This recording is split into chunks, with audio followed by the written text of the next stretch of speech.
नरं चैव नरोत्तमं देवीं सरस्वतीं व्यासं ततो जयमुदीरये नष्टप्रायेषु भद्रेषु नित्यं भागवत सेवया भगवती उत्तमा श्लोके भक्तिर्भवति नैष्टिकी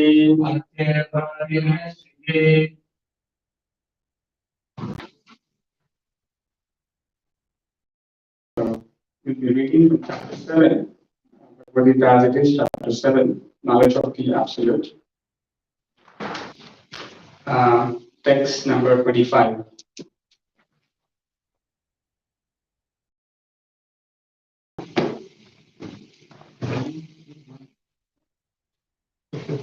Chapter 6.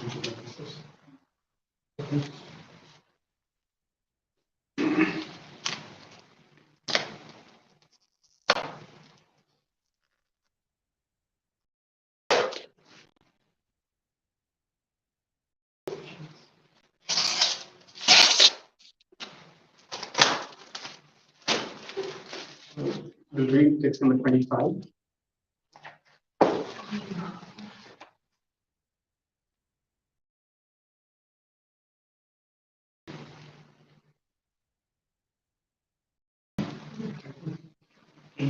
What is it? This is volume 1, chapter 6. Now, aham prakashah sarvasya naham prakasha sarvasya yogamaya samavitah yogamaya samavitah mudah ayam na abhijanati mudoyam na abhijanati lokah mam ajam avyayam loko mam ajam avyayam naham prakash sarvasya yogamaya samavitah mudoyam na vijanati loko mam ajam avyayam naham prakash sarvasya yogamaya samavitah mudoyam na vijanati loko mam ajam avyayam naham prakash sarvasya yogamaya samavitah mudoyam na vijanati loko mam ajam avyayam naham prakasha sarvasya yogamaya samavitah mudoyam na vijanati loko mam ajam avyayam naham prakasha sarvasya yogamaya samavitah mudoyam na vijanati loko mam ajam avyayam naham prakasha sarvasya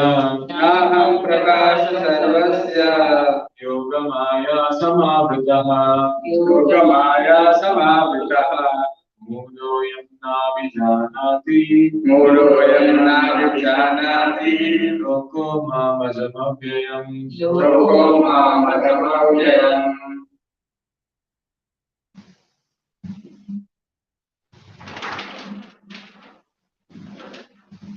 Naham prakasha sarvasya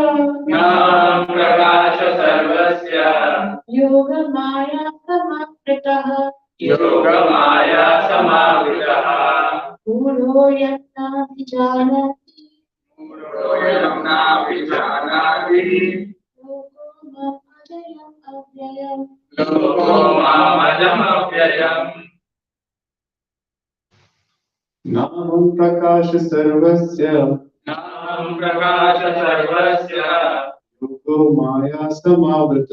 Yogo maya samavritah Mudo yamanapyanati Loko mama ajananya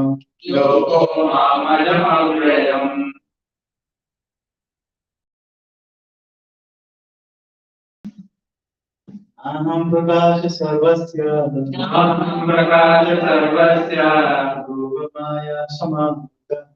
Yoga maya samavritah Mudo yamna vijanati Loko mam ajam avyayam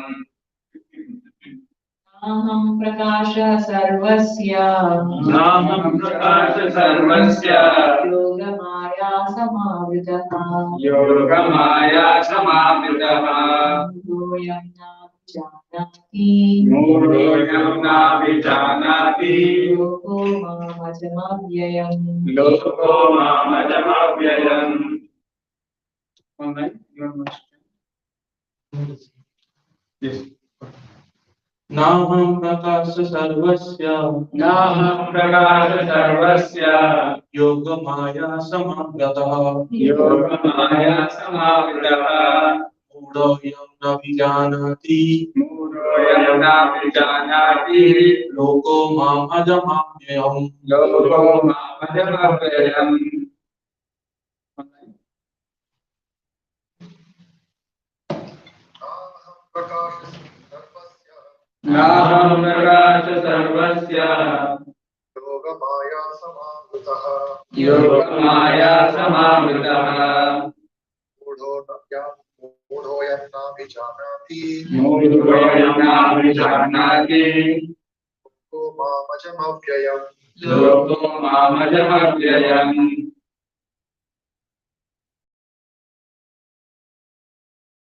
What meaning? Not. Aham. I. Prakashaha. Manifest. Sarvasya. To everyone. Yogamaya. Internal potency. Samavitaha. Covered. Mudaha. Foolish. I am. This. Na. Not. Abhijanati. Can understand. Lokaha. Such less intelligent persons. Mam. Me. Ajam. Unborn. Avyayam. Inexhaustible.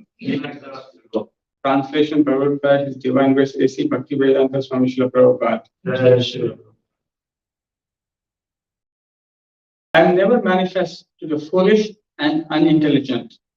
For them, I'm covered by my eternal creative potency, Yoga Maya.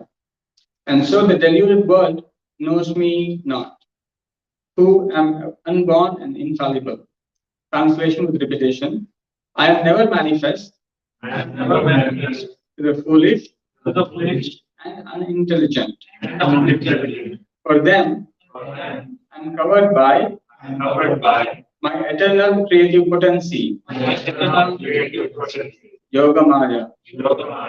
And so, the deluded world knows me not, who am unborn and infallible. Krishna Prabhupada. It may be argued that since Krishna was present on this earth and was visible to everyone, then why isn't he manifest to everyone now? But actually, he was not manifest to everyone.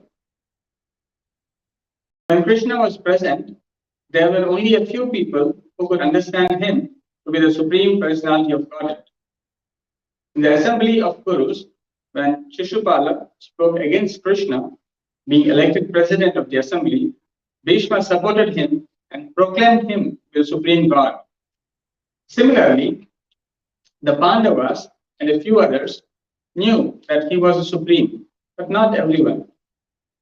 He was not revealed to the non-devotees and the common man. Therefore, in the Gita, Krishna says that, but for his pure devotees, all men consider him to be like themselves. He was manifest only to his devotees as a reservoir of all pleasures. But to others, to unintelligent non-devotees, he was covered by his eternal potency. In the prayers of Kunti, the Srimad Bhagavatam 118.18, it is said that the Lord is covered by the curtain of Yogamaya, and thus ordinary people cannot understand him. Kunti prays, "Oh my Lord, you are the maintainer of the entire universe, and devotional service to you is the highest religious principle. Therefore, I pray that you will also maintain me. Your transcendental form is covered by the Yogamaya. The Brahma Jyoti is the covering of the internal potency. May you kindly remove this glowing effulgence that impedes my seeing your Sachit Ananda Vigraha, your eternal form of bliss and knowledge." This Yogamaya curtain is also mentioned in the 15th chapter of the Gita. The Supreme Personality of Godhead, in his transcendental form of bliss and knowledge, is covered by the eternal potency of Brahma Jyoti. And the less intelligent but impersonalists cannot see the Supreme on this account. Also in the Srimad Bhagavatam 10.14.7, there is this prayer by Brahma, "O Supreme Personality of Godhead, O Super Soul, O Master of all mystery, who can calculate your potency and pastimes in this world? You are always expanding your eternal potency, and therefore no one can understand you. Learned scientists and learned scholars can examine the atomic constitution of the material world or even the planets, but still they are unable to calculate your energy and potency. Although you are present before them, the Supreme Personality of Godhead, or Krishna, is not only unborn, but he is avyaya, inexhaustible. His eternal form is bliss and knowledge, and his energies are all inexhaustible." Thus ends the Transcendental Bhaktivedanta purport. Om Ajnana Timirandasya Jnananjanashalakaya Chakshurmiritam Yena Tasmai Shri Gurave Namaha. Nama Om Vishnu Padaya Krishna Prishtaya Bhutale Srimate Bhakti Vedanta Swami Niti Namane. Namaste Saraswate Deve Gauravani Pracharine Nirvishesha Shunyavadi Pashyata Deshatarine. Jai Shri Krishna Chaitanya Prabhu Nityananda Shri Advaita Gadadhara Srivasati Gaura Bhakta Hare Krishna, Krishna Krishna, Hare Hare, Hare Rama, Rama Rama, Hare Hare.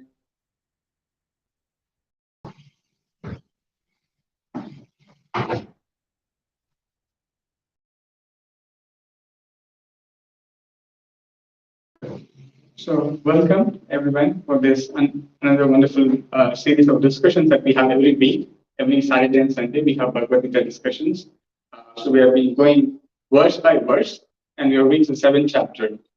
So, there are like 700 verses in Bhagavad Gita, and we are almost close to halfway. Halfway is 9 chapters, but yes, we are almost towards the end of the 7th chapter. So, this chapter is known as Knowledge of the Absolute. So we have different kinds of knowledge. But usually, all the different kinds of knowledge that we have can be categorized into 2 classes. One is called the knowledge of the absolute, and the second, the knowledge of the relative. So relative knowledge means that knowledge which is dependent upon some form of external means. For example, if I want to know what is the color of this rope or this strap, so when there is light, I can make some sense. But if there is a green light, I can make sense of maybe this may look like green. Or if there is no light, I cannot even make sense of what this light is.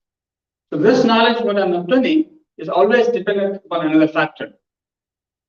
And imagine if my eyes are not very well, then I may see this to be something else. If I'm colorblind, I may make sense of this in a certain way. Someone else may make sense of this in a certain way. So based upon external factors when we obtain knowledge, so that the knowledge that we obtain is relative. Also, if the object of knowledge is temporary and relative, that means it's not absolute, it's not always existing. It is existing for a moment of time, and I make sense of that knowledge, and then that object no more exists. Then in this world, we all talk about he did this thing to him, she did this to her, and so on and so forth, or we hear the news. These are all relative, mundane knowledge. They're not ever fresh. We get bored. We cannot watch the same movie again and again, or same news again and again. But on the other hand, there is a knowledge of the absolute. Absolute means that never changes, that is independent of everything. And what is that knowledge? So in human form of life, it is said that one should seek that kind of knowledge, which will free one from all relativities of life. In this current state of life, we are always covered with dualities. Sometimes happiness, sometimes sadness. The same person whom we know, sometimes we like him, sometimes we don't like him. Sometimes we find the same place to be good, sometimes the same place not to be good. So it's a world of dualities. And no human being wants to live in a situation where they are filled with dualities. Everyone is trying to find a situation where there is only one kind of situation which is always joyful, which always exists all the time, and there is no suffering. But if one wants to live a life where there is no suffering, where one is not illusioned, and one wants to find true happiness and true love, then it is important that one must seek the knowledge of the absolute. By seeking the knowledge of the relative, one will not be able to make solution to the life's problems and life's sufferings. And therefore, it is said in Vedanta Sutra, Athada Brahma Jignasa, that the human life begins when one makes inquiries. Why am I suffering? Why is my mind always disturbed? Why am I not able to find peace and happiness? Why is there a quarrel always? Disturbance in life? Not peaceful. I'm in America, I have so much money, I have so many things, but still I'm disturbed, not very peaceful all the time. What is that is missing? So when a human being starts inquiring into these questions, as what is the fundamental problem? Where is it all starting from? What is the root solution to the root problem? So when one begins to inquire into these questions, actually it is said that one has begun his human life, the journey in human life. Otherwise, animals and humans, they are eating, sleeping, mating, and defending. There is no higher thought. Animals don't think way higher. What is this world? Why is there calamity coming? Why are they killing me? Can I make a plan? Can I make a policy and save myself and my family members and others? They don't think so much. They're happy eating, sleeping, mating, defending. Anything beyond that is not under their control. But humans, having higher intelligence and higher rational abilities, they can make better choices. They don't have to instinctively react to everything around the world, but rather they can also plan. They can also make sense of the things. And they can prevent things. And that's why we do so many things.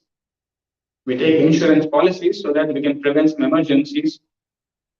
We can we go for dental checkup, health checkups, so that we think that using our intelligence rather than waiting to that moment of difficulty, we can actually make solution to the problem that might even come, and not just wait for the problems that are just coming immediately at the forefront.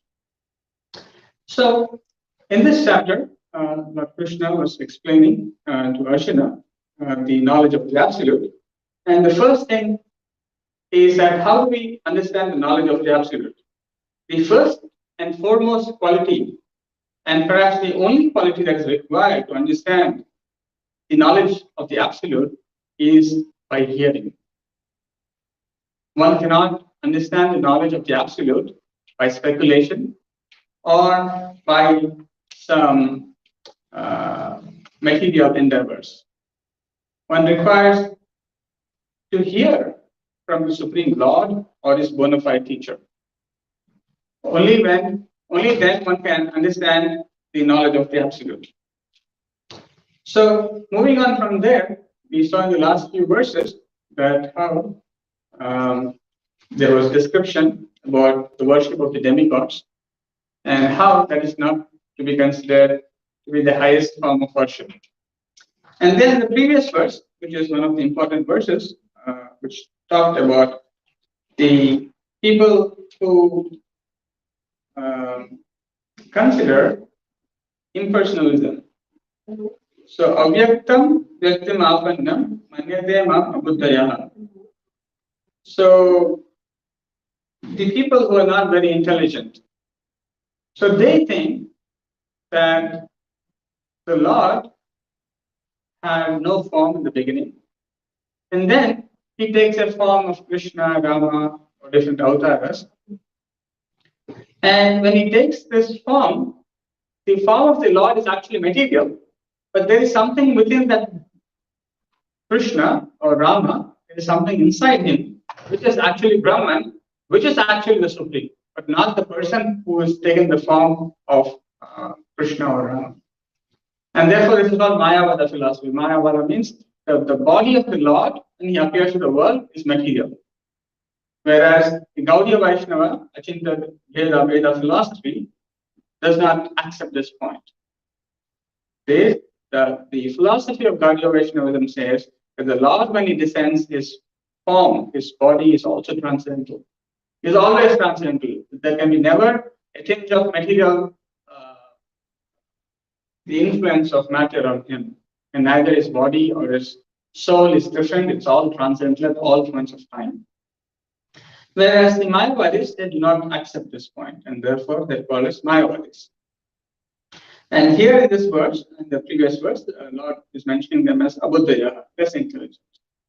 And similarly, in this verse also, there are a couple of words which are similar. Here, instead of Abuddhaya, Lord says them to be Mudha, foolish. And Prabhupada in the purport adds one more layer of meaning to it by saying foolish and unintelligent. So it is being said here that Naham Prakasha Sarvasya. Naham Prakasha Sarvasya. That means I am not manifest to everyone. Sometimes when we meet people, they will say, "Can you please show me God? Can you please, if you tell there is God, why don't you show me? Why doesn't he come in front of me?" Just like Prahlad Maharaj and Hiranyakashipu. One is father and one is son. They're both in the same family. One is saying, "Where is God?" Another is saying, "I can see God everywhere." So strange.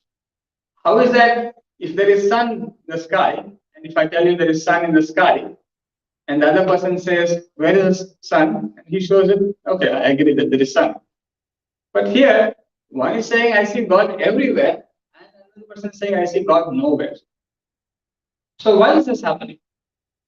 Why is that one is not able to see God, and one is able to see God always? So Lord is explaining here further why he is not manifest to everyone. So word manifest means to be obvious or to be clear to the vision. If the Lord is visible, is everywhere, but Why is it not obvious to me?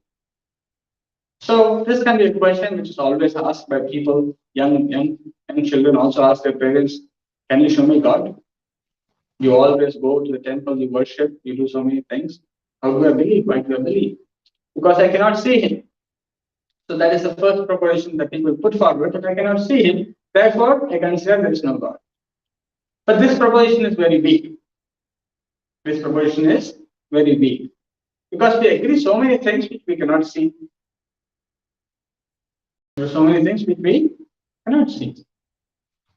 So, in fact, we cannot even see our own mind.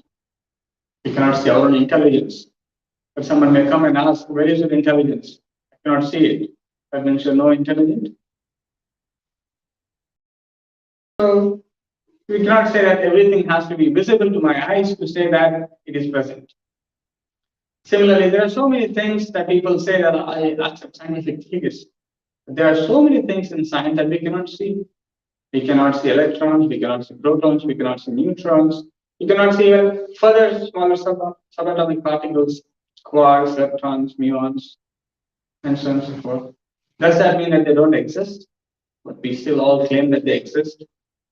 Similarly, in any aspects of knowledge, we will always come across things which we cannot see. And even Prabhupada says, the simple example of if someone asks, where is your great-great-great-grandfather? No one has seen great-great-great-grandfather. That means one cannot say because I've not seen great-great-great-grandfather, there's never ever existed someone known as so-and-so person. So this idea that only by direct perception I can know everything is a very rudimentary argument to claim that I do not believe in the existence of God because I cannot see God. But still, there are people who kind of argue and fight, saying that why is that I need to see it, but they don't recognize that not all aspects of knowledge can be understood simply by direct perception. Direct perception is very limited. I can see only things which are visible in my small vision. Anything that is beyond this vision is not visible to me at all. Therefore, to claim only that is visible in front of me is what is real, and everything else is false, is not really true. That means anything which happened in the history and anything that will happen in the future beyond my life and death, it does not exist for me. So this is not a very sound argument or a philosophy to claim that Lord is not present because I cannot see him. Then there are other class of people who try to understand the Supreme by speculation, by hypothesis, anumana.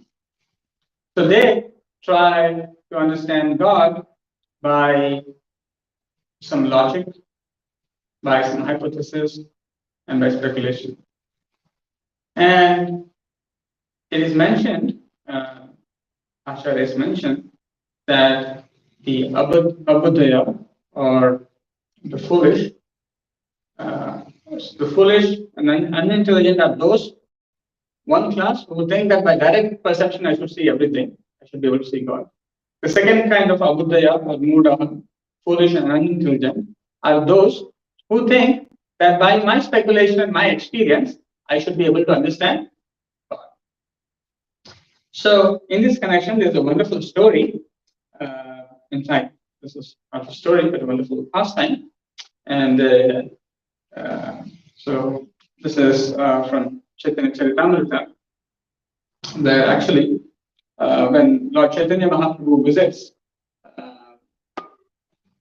Jagannath Puri, so there's a wonderful event that takes place here, which is very relevant for us to understand in this connection of speculation to understand the Supreme.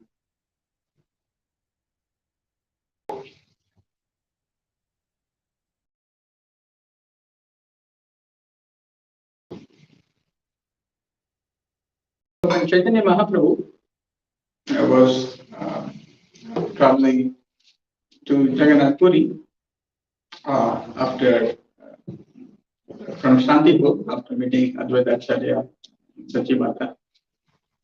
So Lord Chaitanya Mahaprabhu was traveling to Jagannath Puri, and there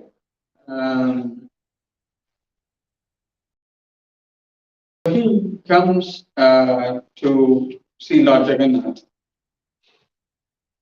And in this scenario, when Mahaprabhu is in Jagannath Puri, after seeing Lord Jagannath, Mahaprabhu faints.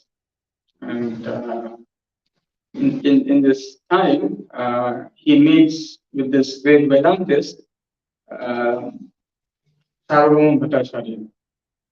So when he meets Sarvabhauma Bhattacharya, so Sarvabhauma Bhattacharya is not a devotee. He's a Mayavada Vedantist, he's a scholar. But his brother-in-law, Gopinath Acharya, or son-in-law.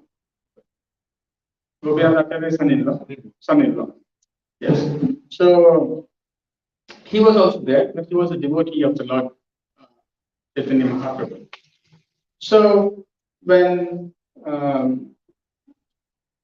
in the discussion between Gopinath Acharya and Sarvabhauma Bhattacharya, so Sarvabhauma Bhattacharya wanted to know more about Gopinath about Chaitanya Mahaprabhu, and Gopinath Acharya knew about the Lord.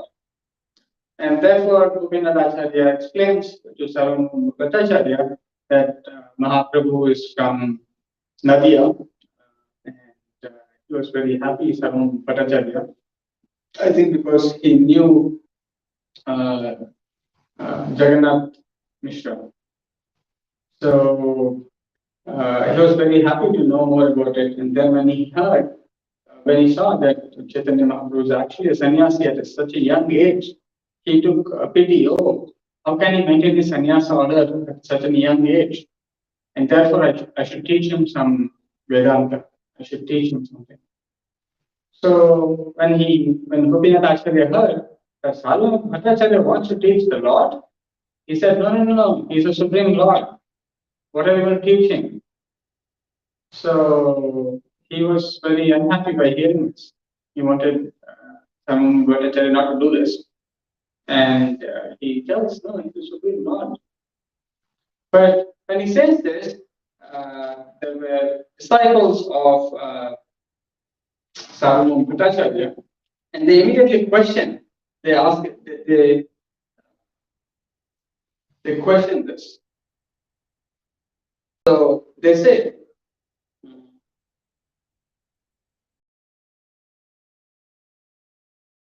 so Gopinath Acharya and Mukunda Datta. So Mukunda Datta also comes along with Gopinath Acharya, and they were very unhappy when they heard from Sarvabhauma Bhattacharya that Sarvabhauma Bhattacharya wants to make Chaitanya Mahaprabhu a first-class sannyasi. So he thinks Mahaprabhu is not of the first-class sannyasi because there are different kinds of sannyasis. And he also thinks Mahaprabhu is very humble because he still got the name Chaitanya. So Chaitanya means actually a servant of sannyasi or someone who's not the first grade sannyasi. So he was thinking, oh, maybe I should teach him more, and by which he can elevate himself to a higher order of sannyasi. And also, he will remain in his order of sannyasa, otherwise he will fall down. So when Gopinath Acharya and Mukunda Datta heard, they were very unhappy, and Gopinath Acharya therefore addresses Sarvabhauma Bhattacharya and says, Bhattacharya, tumi inhara na jana mahima, Bhagavata lakshanera inahate sima. So, my dear Bhattacharya, you do not know the greatness of Lord Chaitanya Mahaprabhu. All the symptoms of the Supreme Personality of Godhead are found in him to the highest degree. So, since Sarvabhauma Bhattacharya was an impersonalist, so he did not know what are the qualities of the Supreme Personality of Godhead. So he could not understand what are those lakshana, what are those qualities, how can I ever understand who is the Supreme Personality of Godhead? But Gopinath Acharya, who was a devotee, he could understand the lakshana, the qualities of the Supreme Lord. And therefore he said, no, he has got all the qualities to the highest degree, and therefore the Supreme Personality of Godhead. As we know in Srimad Bhagavatam, it is said, Vadanti tat tattva vidas tattvam yajnanam advayam brahmeti paramatmeti bhagavan iti sapyate. So, one who has understood the last, the third or the highest stage of absolute truth realization, that is Bhagavan realization, they can understand the six opulences of the Supreme Lord. But the Mayavadis cannot understand the six opulences of the Lord. And therefore, Bhattacharya, even though Gopinath Acharya was telling that Lord has got all the opulences, he is the Supreme Personality of Godhead, he did not agree. Then he says, Kahate Vikhyata Inho Parama Ishvara Ajnasthane Kishu Nahe Vignera Gochara. Gopinath Acharya continued, Lord Chaitanya Mahaprabhu is celebrated as the Supreme Personality of Godhead. Those who are ignorant in this connection find the conclusion of knowledgeable men very difficult to understand. So Gopinath Acharya is directly saying, it's because you are all ignorant in this knowledge, in this matter of understanding the Supreme Truth. Therefore, it's difficult for you to understand because you're not very knowledgeable, very ignorant. And then immediately the disciples of Sarvam Bhattacharya, they come into the picture. So someone is questioning the teacher, the disciples come and they say, Shishya Gana Kahe. So all the Shishyas, they come together and they say, Ishvara Kaha Kon Pramane Acharya Kahe Vijnana Mata Ishvara Lakshana. The disciples of Sarvam Bhattacharya retaliated. By what evidence do you conclude Sri Chaitanya Mahaprabhu is the Supreme Lord? Gopinath Acharya replied, the statements of all the rest Acharyas who understand the Supreme Personality of Godhead are so, as soon as the disciples objected and they asked, by what evidence? What is that you have? So then Gopinath Acharya says that the Acharyas, the statements of other Acharyas who understand the Supreme Personality of Godhead are true. So how do we know who is the Supreme Personality of Godhead? We hear from the Shastras and we hear from the Guru. The Acharyas who are established, who realize this absolute truth, they also make statements, they also speak about the nature of the absolute truth. And by those statements, we can understand what is the nature of the absolute, what is the nature of the Supreme Personality of Godhead. So, Gopinath Acharya was very quick to respond back to the challenge that was posed by the disciples. Then, immediately, this conversation takes further more. And Shishya kahe, Ishwar Tattva Sadhi Anumane. Acharya kahe, Anumane Nahe Ishwar Gnani. So, the proponents or the disciples of Sarvam Bhattacharya, they immediately say, we derive knowledge of the absolute truth by logical hypothesis. So they say that the knowledge that we obtain is obtained by logical means, by hypothesizing, and not by the method that you are talking about from the proofs of the previous acharyas. No. Then Acharya Kahe, Gopinath Acharya immediately says, Anumane nahe Ishwara gnani. So immediately Gopinath Acharya rejects that claim. He says that one cannot attain real knowledge of the Supreme Personality of Godhead by such logical hypothesis and argument. So, the means of knowledge, if it is not proper, one cannot understand the real knowledge. There has to be a means of acquiring a specific kind of knowledge. Just like I was talking about the direct perception is the means of knowledge. Pratyaksha pramana. There is anumana pramana.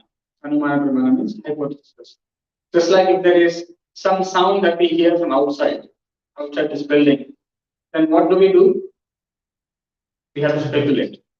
We have to hypothesize. We have to use some logical means. Oh, the sound looks maybe a cat. maybe a dog, or maybe some other kind of animal is making some sound. So we make, oh, it looks like animal sound. But maybe sometimes, maybe a child is making a sound, like an animal. So we cannot ascertain when we cannot see, but we can hypothesize. But the idea of hypothesizing or logical means of deriving towards something is not necessarily always true. It can be filled with false. So, and especially in case of knowing the absolute truth, this is always insufficient means to acquire knowledge. So, this is so the Mayavadi philosophers, what they do is that just like when you see smoke, you understand that there is fire. You understand that there is fire. Just like people can see there is some high smoke going on. So recently, actually, someone. So when you travel the highways next to our place, we see sometimes. Recently, there was some high smoke that was going around, and then immediately people started taking photos, and they posted in the local community groups. Do you know where is fire coming from? Where is this fire coming from? So they cannot see fire. They cannot see fire, but they can see smoke. So immediately they're asking the question, where is the fire? Where is it coming from? So as soon as there is smoke, they understand that there is fire.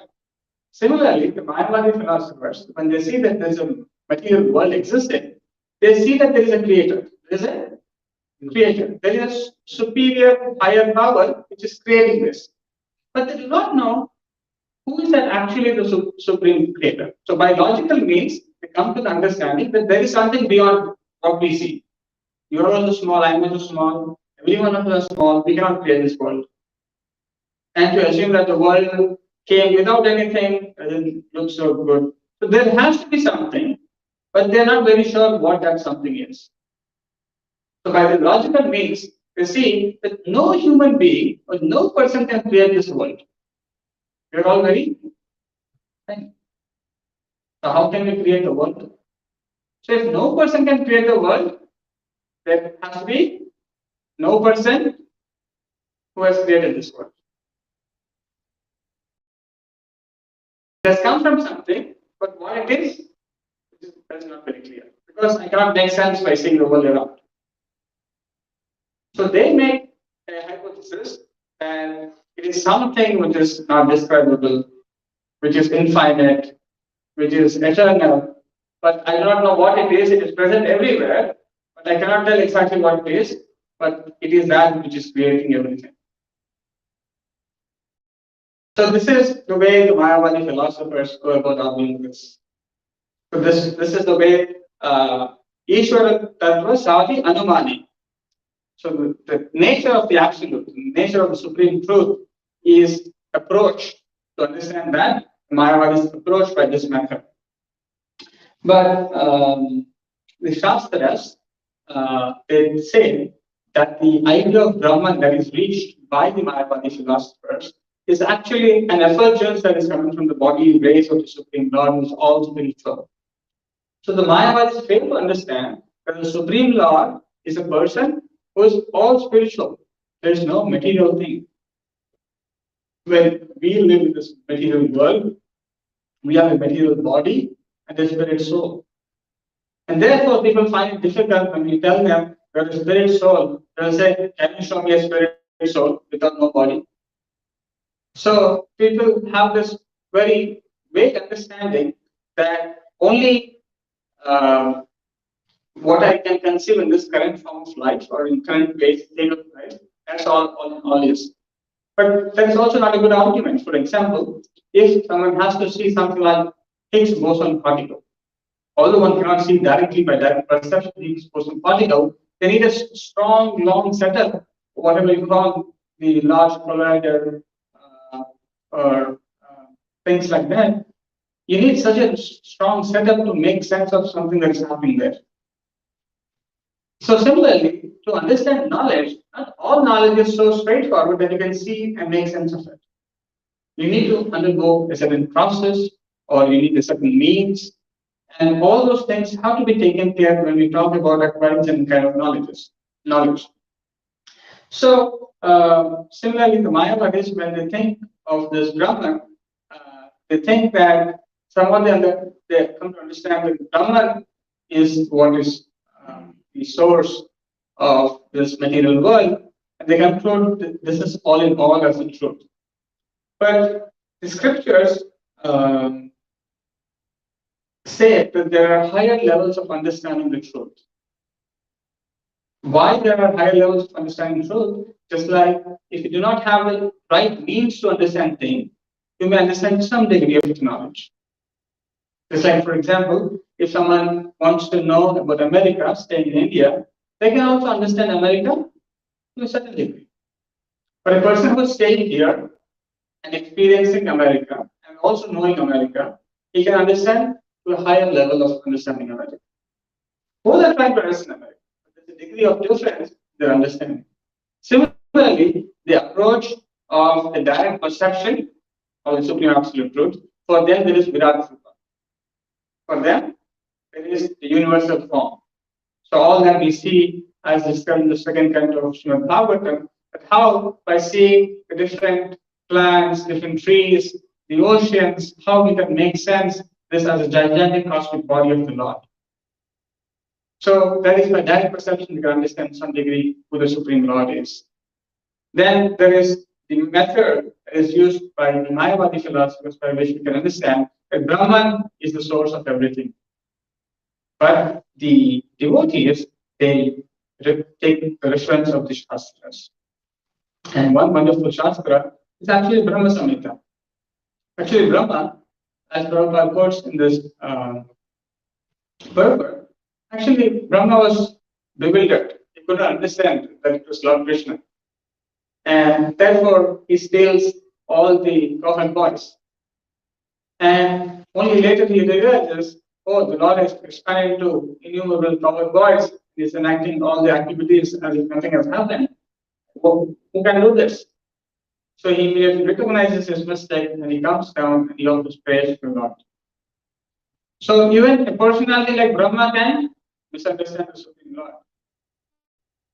But to know God simply by some speculation or by some direct perception is impossible. And it is also that, as we saw in the earlier verses, one who is influenced by the three modes of material nature cannot actually directly perceive the spiritual form of the Supreme Lord. And it is that when he recognizes that I actually made a mistake, he offers prayers. And we'll come to know in those prayers, he explains why he could not understand the Lord.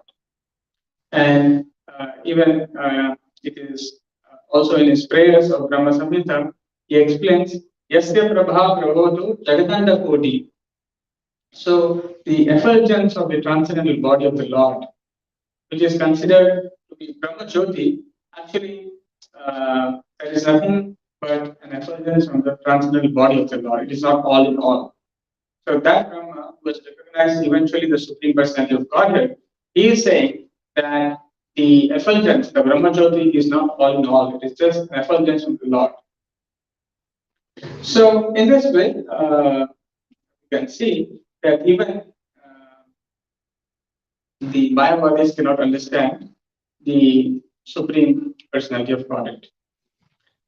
So then who can understand the Supreme Personality of Godhead? And why are they not able to understand the Supreme Personality? They're not able to understand because there is a covering which is preventing them from seeing the Lord. Here it has been said, Yoga Maya Samavrita. So Avrita means to cover. Samavrita means to completely cover. So by the energy of the Lord, the internal potency of the Lord. So there is the internal potency of the Lord, there is the external potency of the Lord, there is the marginal potency of the living entity. So the Lord, when he is covered by his internal potency, the one cannot make sense of what is the Lakshana, what is the nature of the Supreme Personality of Godhead. And as we see here, Prabhupada is quoting this verse from Srimati Kunti Maharani's prayers. Namaste Purusham Tvadyam Ishwaram Prakrite Param Alaksham Sarva Bhutanam Antar Bahir Avasthitam. So here Namaste Purusham Tvadyam Ishwaram Prakrite Param Alaksham Sarva Bhutana. So the word Alaksham. So he is not visible. He is Antar Bahir Avasthitam. So he is present both within and without. He is everywhere. But he is invisible. Why is he invisible? That is also described in the next verse. Maya Javani Kachanam Ajnana Dokshaja Vyayam Lakshase Mudadrisha Nato Natya Taro Yatha. So Maya Javani Kachanam, just like a person, just like an actor who is dressed, a normal person becomes an actor in drama, he wears a different kind of costume.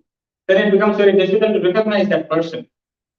Similarly, so in the case of a person who is dressed, there is some makeup. That makeup is preventing us from seeing the person. So that makeup is making us feel like, oh, he's a king. But he may be actually a beggar. But he can be dressed as a king. And that dressing makes us look like he's a king. But a king may act like a beggar by his dress and makeup, and you may think that, oh, he is a beggar. So, by the external appearance, we may see something that can be deluding, that may not allow us to see who is the real person, who is behind that makeup. Similarly, because the factor of deluding energy, because of Maya, the Yoga Maya curtain, and also the modes of material nature, when the living entity is covered, his vision is not clear. And then, because of this covering, Samavitaha, Yoga Maya Samavitaha, this living entity, the Lord is not visible for the living entity. Now, one may question, how is that the Lord is not visible? When I see something, I see it. When you see something, you also see it. Where is the question of not seeing it? If I am seeing this phone, you should also see this phone. What is that phone is not visible to me? How can that phone say, I will not be visible to him, I will be visible to you? Can the phone say? The phone cannot say like that. But a person can do that. But a person can. So, in order to understand how a person can do that, let's take a simple small example. Just like there are two people, okay, one a very close friend of the other. Now, this close friend of the other can know so much more about the other person just because the other person is willing to explain about himself. On the other hand, there can be another person whom this person does not like, or they do not like each other. Now, that person and this person who does not like each other, that person may know very, very little about the person. Although these three people are, these two people are knowing the same person, the one is able to know so much more, while the other is unable to know even little about this person. Why is that? That is because the person is revealing himself to the other person, and on the other hand, he is not revealing anything about himself to the other person. While a phone cannot do that, a living cognitive personality can choose to reveal or not to reveal about himself. That we see in the normal forms what can be communicated, but in case of the Supreme Lord, whose nature is all spiritual, who is beyond the sense perception, Adokshaja, he can only manifest when he wants to manifest. And by what means does he manifest? Why does he manifest? That is described. So, Anumana Pramana Nahe Ishvara Tattva Jnane, Kripa Vina Ishvare Eha Nahe Jani. So, Gopinath says, Kripa Vina Ishvare Eha Nahi Jani. One cannot understand the Supreme Personality of Godhead without His mercy. Or in other words, one can understand the Supreme Personality of Godhead only by the mercy of the Supreme Lord or his pure devotees, and not by any guesswork or some logical or direct perception of material senses. That is not the means. Because only when the mercy of the Lord, only by the mercy of the Lord, he reveals himself. It's a great science. If he has to reveal himself, how do I know what does he want? What is that he wants? Because in order to reveal, in order to get his mercy, we need to please him. But how do we please him? That's why we need a spiritual master. A spiritual master who has received the complete mercy of the Lord, by which the Lord is always visible to him. Santa Sadaiva Hridayeshu. So, Premanjana Judita Bhakti Vilochanena. So, because the pure devotees' eyes are connected with the love, they're filled with the love for the Lord is always manifested to them. It is through them that we can understand how to obtain the mercy of the Lord. And it is also said that how much mercy is required. It is said, Ishvare Kripa Leshahaya Ta Yahare. Just a little mercy. Just a little mercy. And this is also said by Lord Brahma, as I was mentioning earlier, when he recognized that he initially was not able to recognize the Supreme Lord, but when he later recognizes that the Supreme Lord is acting like a small child, and he could eventually understand that this little boy is none other than the Supreme Lord, he offers his prayers. Athapi te deva padam pujadvaya prasad leshanugrahita evahi. Prasad leshanugrahita. So, tiny amount of mercy, prasada, only by which one can know. Janati tattvam bhagavan mahimno. If one wants to know the glories of the Supreme Lord, one has to receive the mercy, a tiny bit of mercy of the Supreme Lord. Without the tiny bit of mercy of the Lord, no one can understand the Supreme Personality of Godhead, even if Nachanya Ekopi Chiram Vichinman. Even if one studies for long duration of time, Vedic scriptures, different philosophies, one cannot come to the understanding of the Supreme Personality.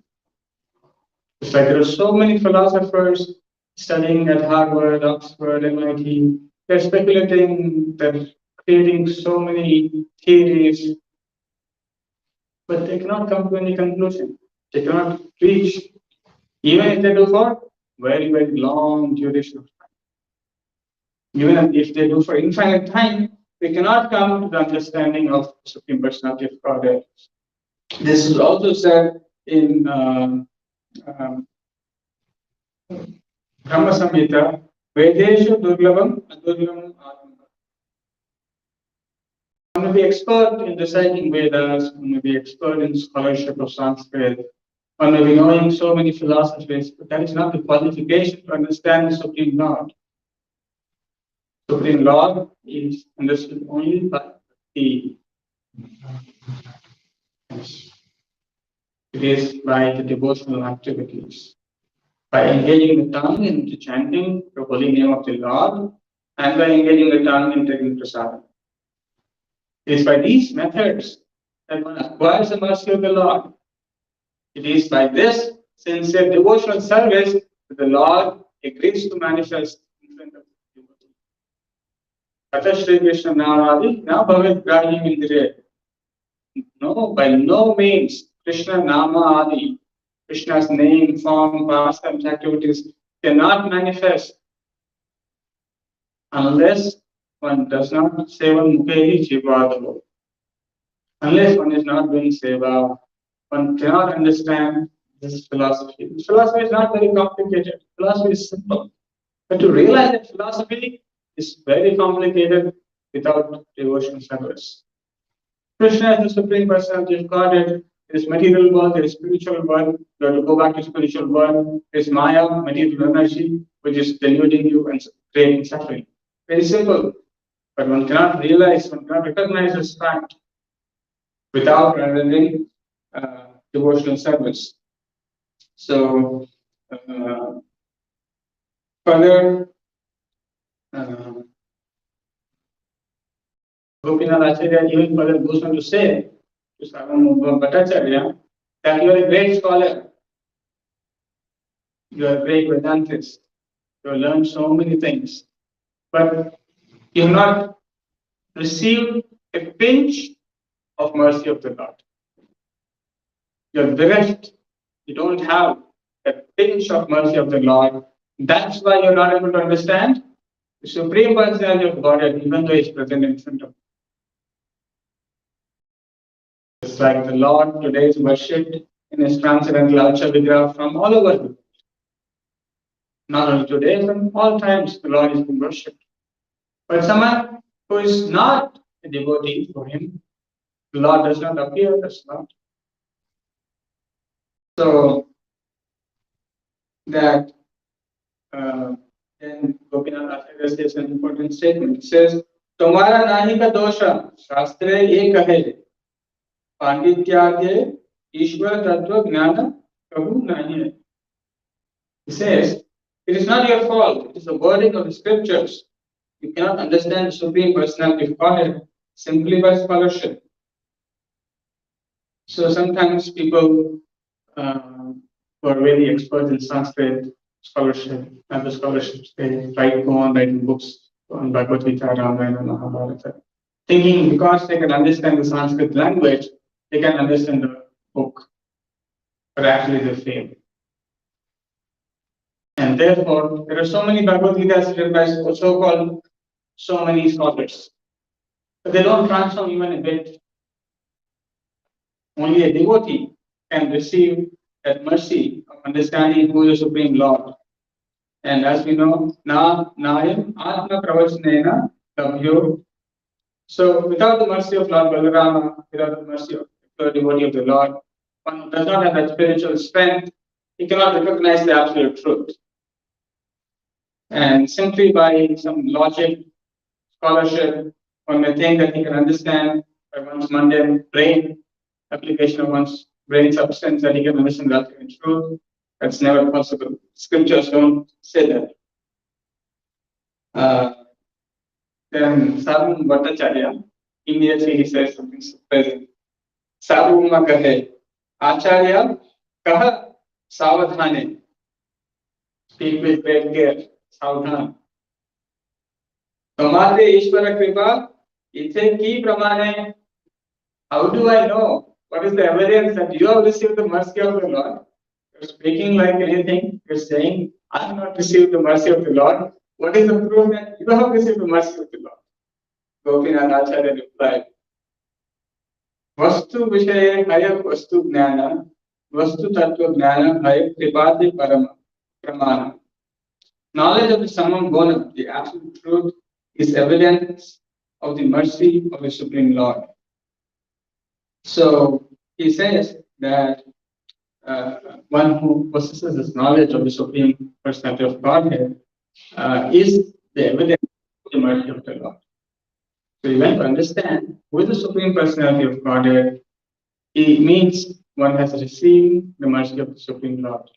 Without that, one cannot actually understand who is the Supreme Personality of God. One cannot come under the shelter of the bona fide spiritual master. That itself requires the mercy. Brahmadev Gona Bhagyavan Jiva, Guru Krishna Prasada by Bhakti Prasada. So, as soon as one has come to the shelter of the bona fide spiritual master, there is an evidence that he has the mercy of the Supreme Personality. As soon as by the mercy of the pure devotee one hears about the Supreme Personality of Godhead, he has received the mercy of the Lord. That is the beginning. So, without that, even though one may study the Vedas, one may do so many things, one may not understand the Supreme, who the Supreme Personality of Godhead and what is his characteristics.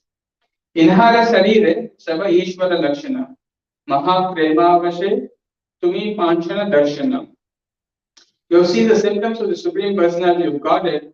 Gopinath Acharya continued. You have seen the symptoms of the Supreme Personality of Godhead in the body of Sri Chaitanya Mahaprabhu during his absorption in ecstatic mode. So, actually, when Lord Chaitanya Mahaprabhu fainted after seeing Lord Jagannath, Sarvam Bhattacharya was inspecting the symptoms of the Lord. And you can see that this is ecstatic symptoms of the Lord, which is not attributable to any ordinary man. It has to be something very, very extraordinary. It has to be Supreme Lord. And Gopinath Acharya is reminding Sarvam Bhattacharya, you saw those symptoms, but you were not able to see that it is Supreme Personality of Godhead. So, because Lord's transcendental nature, the Lord's personal nature, is most confidential. It is only revealed to the devotees. Although one may see it, one cannot recognize it. But only when the Lord reveals it, oh, yes, it is me. So, the person then dekhe na dekhe tare bahirmukha jana shuni hasi sarvabhauma balila vachana. A person influenced by the external energy is called bahirmukha jana, a mundane person, because despite his perception, he cannot understand the real substance. Hearing Gopinath Acharya say this, Sarvam Bhattacharya smiled and began to speak as follows. So, it's a very interesting statement. A person influenced by the external energy is called Bahirmukha Jana, a mundane person, because despite his perception, he cannot understand the real substance. So, in the world, people are all actually Bahirmukha Jana, because they are covered with the material energy, the external energy of the Lord. They see it, but they cannot see it. Pasyanapina Pasyanati. They see it, but they cannot see it. What does it mean? What it means is that they can see, but they cannot see what is actually happening behind what is visible. So what is visible is called phenomena. What is it called? And what is happening behind it is a real thing. But what is visible to you is called phenomena. Just like we were talking about smoke.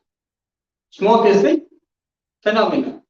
And what is underlying the phenomena is the fire.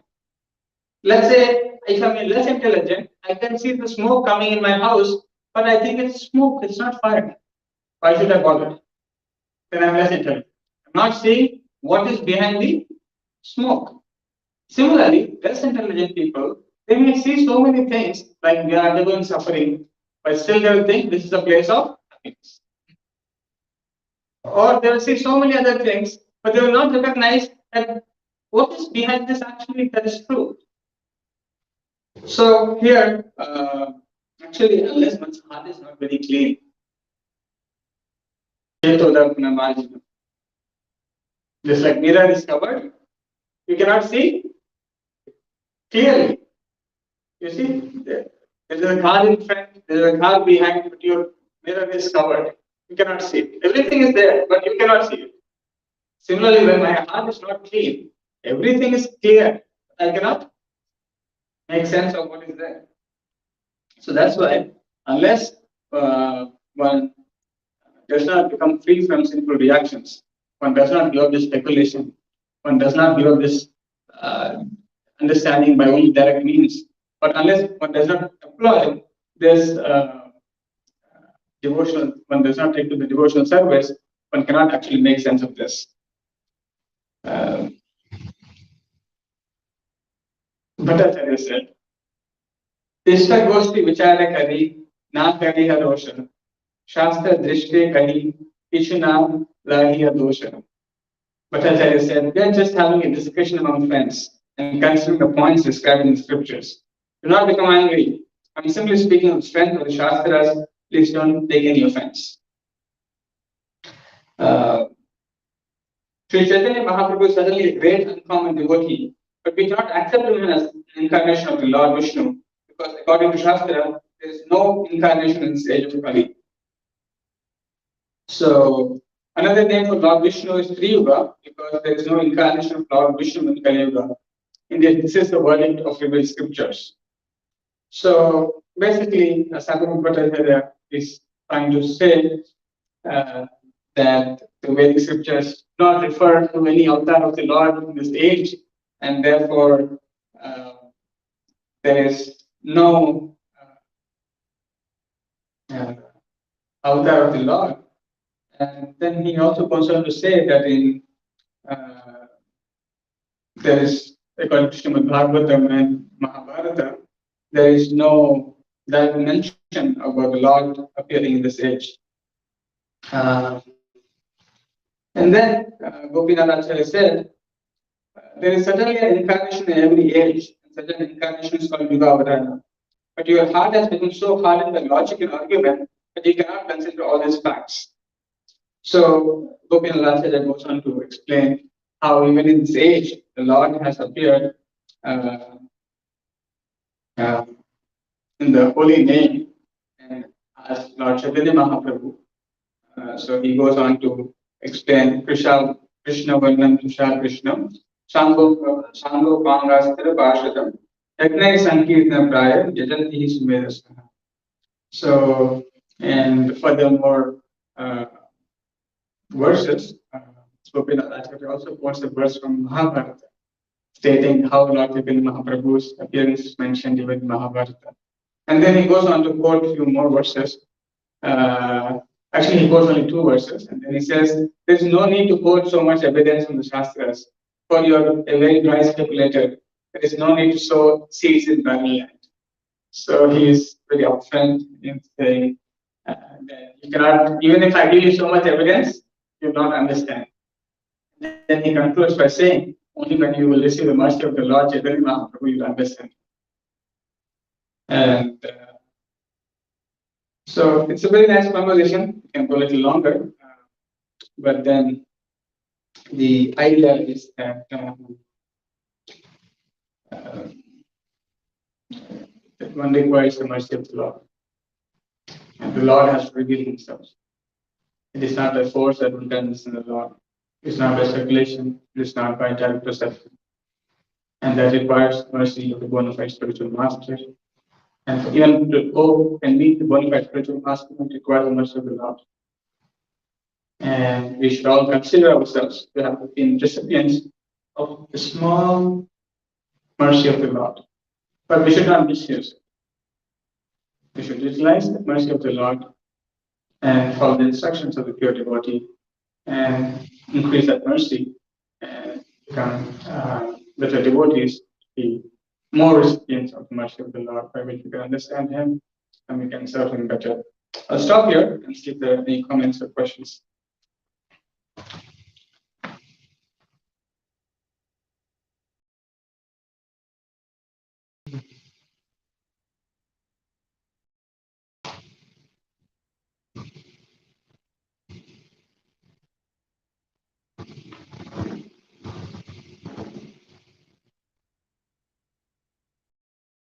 If there are no questions, comments, we'll stop here. Kanti Srimad Bhagavad Gita ki, Jagat Guru Srila Prabhupada ki, Nitai Gaur Prema.